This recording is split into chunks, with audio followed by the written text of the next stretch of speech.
ध्रुव चरित्र भाग 5। कृष्णाय वासुदेवाय हरये परमात्मने प्रणतक्लेशनाशाय गोविंदाय नमो नमः। प्राणायाम कैसे करें? एक विधि है अनुलोम विलोम प्राणायाम। पहले बाईं नासिका से जितनी हवा को ले सकें अंदर ले लें। बाईं नासिका बंद करके दाईं नासिका से जितनी हो सके हवा बाहर निकाल दें। इसके बाद दाहिनी से भरकर इसी प्रकार बाईं से निकालें। ये एक क्रिया पूरी हुई। इस प्रकार एक बार से ज़्यादा न करें, 5-6 से आरंभ कर धीरे धीरे बढ़ाते जाएं। इससे हमारे श्वास की नली बिल्कुल साफ़ हो जाएगी। और इसके साथ ही एक और बात होती है, हमारे बाएं नाक में ईड़ा नाम की नाड़ी होती है, दाहिने में पिंगला।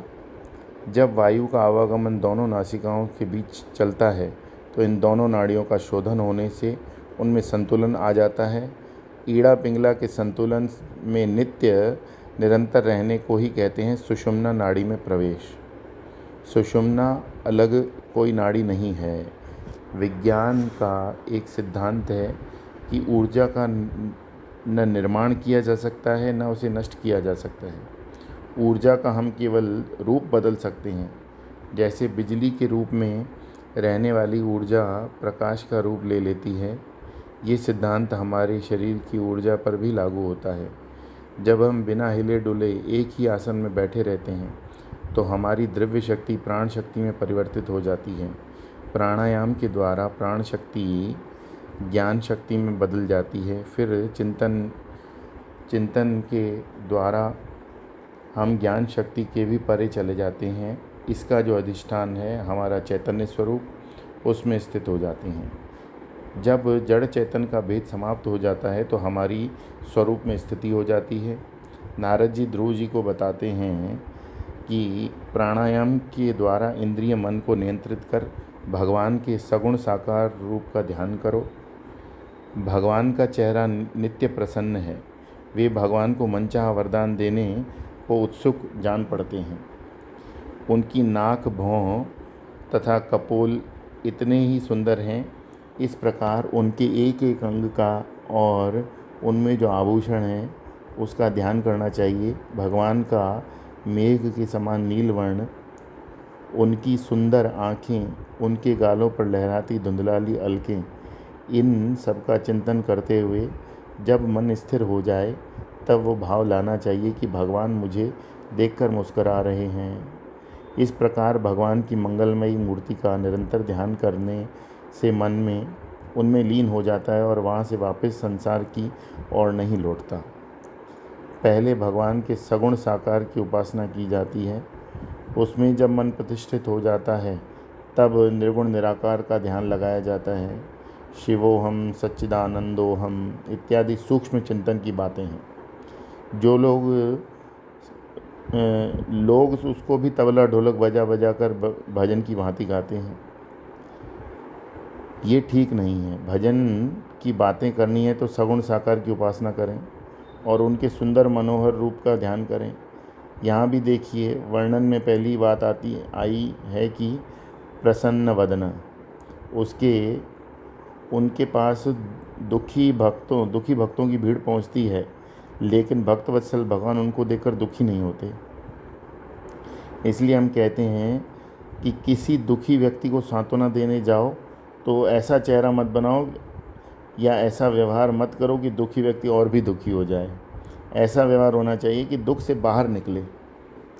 यहाँ एक बात है और समझने की कि जब हम भगवान के अंगों का ध्यान करें तो उसे कल्पना समझें या भगवान का हमारे हृदय में अवतरण, ये निर्णय जब हो जाएगा तब सगुण साकार के ध्यान का महात्म्य समझ में आ जाएगा। हमारे विचार स्पष्ट होने चाहिए। एक लड़का किसी लड़की को आते देखता है, एक लड़की आती हुई दिखाई दे रही है। ये वृत्ति जो लड़की को देखती है, लेकिन इसके बाद शुरू हो जाता है ये लड़की अच्छी लग रही है, इसके साथ मेरी शादी हो जाए, कैसा रहे। ये संकल्प विकल्प, इनका कारण है हमारे अंतःकरण में संचित जन्म जन्मांतर के संस्कार। इन्हीं संस्कारों के दबाव के कारण ध्यान की प्रक्रिया आरंभ करते हैं तो भगवान के रूप का चिंतन हो नहीं पाता। उनके आभूषणों का चिंतन करते करते हम अपने आभूषणों की बात सोचते हैं। यदि वास्तव में चिंतन होने लगे तो समझना कि ये संस्कार अब मिटने लग गए हैं। धीरे धीरे हमारा मन नियंत्रित होकर परमात्मा का आकार धारण करने लगता है। ये कल्पना नहीं होती। कल्पना तो अनियंत्रित मन द्वारा संसार की वस्तुओं की होती है। जिस प्रकार गरम इस्त्री करने से कपड़े की सलवटें दूर होने लगती हैं, उसी प्रकार परमात्मा के सगुण साकार रूप का चिंतन जितना प्रगाढ़ होगा, उतना ही हमारे चित्त के अनावश्यक संस्कारों का निराकरण होगा। धीरे धीरे अंतःकरण अपने आप निर्विकार और निर्विकल्प हो जाते हैं। ध्यान के विषय में हमारे ये विचार एकदम स्पष्ट होने चाहिए। शुद्ध एवं संकल्प रहित अंतःकरण को ही कहते हैं वसुदेव, और इसी में भगवान वसुदेव का अवतरण होता है। ये वह परमानंद है जिसके बाद जगत के किसी भी प्रकार के आनंद की अपेक्षा नहीं रहती, और इसमें स्थिति हो जाने के बाद कितना भी बड़ा दुख आ जाए जिससे हम विचलित नहीं होते। नारद जी की ध्यान की विधि के साथ ही ध्रुव को मंत्र भी बताते हैं। ओम नमो भगवते वासुदेवाय।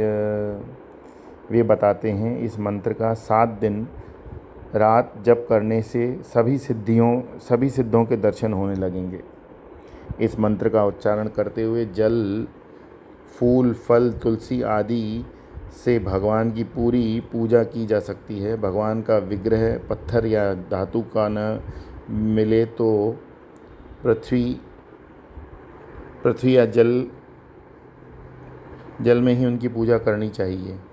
लेकिन पूजा करते समय उनके दिव्य चरित्रों का स्मरण निरंतर बना रहे। इसके साथ ही कम आहार खाना, वाणी पर संयम, नियंत्रण, जंगल में जो फल फूल मिले उन्हीं को खाना, ऐसा करते करते नित्य निरंतर भगवान का ही चिंतन होने लगेगा। हर वस्तु को अर्पण करते समय ओम नमो भगवते वासुदेव का उच्चारण करना। ऐसा करने से भगवान भक्त के हृदय में धर्म, अर्थ, काम, मोक्ष जो भी कामनाएं होती हैं वे सब पूरी करते हैं। इस प्रकार जब सभी कामनाएं समाप्त हो जाती हैं तो मोक्ष की प्राप्ति होती है। ऐसा कहकर नारद जी वहाँ से चले गए और राजा उत्तानपाद के पास पहुँचे। स्वागत पूजा आदि होने के बाद उन्होंने पूछा कि राजन, आपका मुंह सूखा हुआ है, क्यों?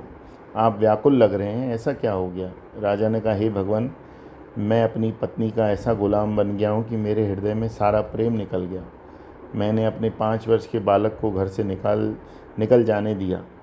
वो बड़ा अच्छा लड़का था, उसने केवल मेरी गोद ही तो चाहिए थी, लेकिन मेरी पत्नी ने उसे ना कर दिया। मैं चुप रह गया। अब मुझे चिंता हो रही है कि जंगल में किसी जानवर से न उसे खा ले। नारद जी ने कहा, राजन, शोक मत करो, तुम्हारा बालक भगवान की शरण में गया है। अनाथों के नाथ भगवान उसकी रक्षा करने वाले हैं। वो जिस कार्य के लिए गया है उसे पूरा करके तुम्हारे पास शीघ्र ही लौट आएगा, और उसके कारण तुम्हारा भी यश बढ़ेगा। ओम नमो भगवते वासुदेवाय।